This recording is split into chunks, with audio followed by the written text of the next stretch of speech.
India மாதிரியான நடுத்தர வர்க்கத்தினர் அதிகம் வாழக்கூடிய நாட்டில் இருக்கக்கூடிய பெற்றோருக்கு இருக்க மிகப்பெரிய ஆசை எதுனா எப்படி கஷ்டப்பட்டாவது தன்னோட குழந்தைய நல்ல ஸ்கூல்ல படிக்க வைக்கணும்ன்றதுதான்.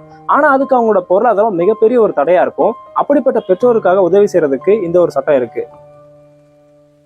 ஆர்டிஇ என்று சொல்லப்படுற ரைட் டு எஜுகேஷன் ஆக்ட் மூலமா ஏழை குழந்தைகள் தனியார் பள்ளிகள்ல எல்கேஜி அல்லது 1ஆம் வகுப்புல இருந்து 8ஆம் வகுப்பு வரைக்கும் எந்தவித கட்டணமும் செலுத்தாம இலவசமா கல்வி பயில முடியும். இதுக்கான கட்டணத்தை அரசாங்கமே சம்பந்தப்பட்ட பள்ளிகளுக்கு செலுத்துவாங்க. மத்திய அரசோட இந்த சட்டம் தனியார் பள்ளிகள்ல ஏழை குழந்தைகளுக்கு 25% இடஒதுக்கீட்டை வந்து உறுதி செய்யுது.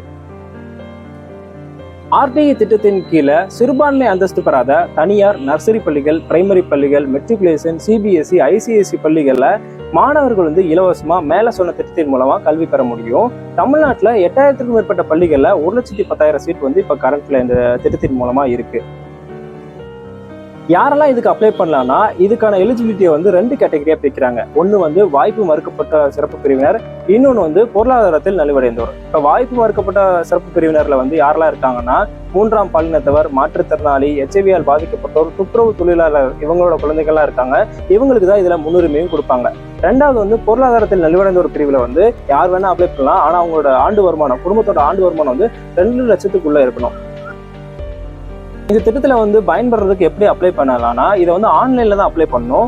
rti.tnschools.gov.in என்ற இணையதளத்துல போய் பக்கத்துல இருக்க ஸ்கூலை செலக்ட் பண்ணி ஆன்லைன்லயே அப்ளை பண்ணலாம். அப்ளை பண்ணும்போது ஒரு பெற்றோர் வந்து தங்களோட குழந்தைக்காக 1ல இருந்து 5 ஸ்கூல் வரைக்கும் செலக்ட் பண்ணி அப்ளை பண்ணலாம். ஆனா அந்த ஸ்கூல் வந்து நம்மளோட லொகேஷனுக்கு பக்கத்திலேயே இருக்கணும். அதுக்கப்புறம் அது மட்டும் இல்லாம அப்ளை பண்ணும்போது உங்களோட income certificate, residential certificate, birth certificate, குழந்தையோட பர்த் சர்டிஃபிகேட் இதெல்லாம் ஸ்கேன் பண்ணி அப்லோட் பண்ணணும். அப்லோட் பண்ணதுக்கப்புறம் ப்ராசஸ் முடிஞ்சிடும். அதுக்கப்புறம் ஸ்கூல்ல வந்து சர்டிஃபிகேட் வெரிஃபிகேஷன் கூப்பிடுவாங்க.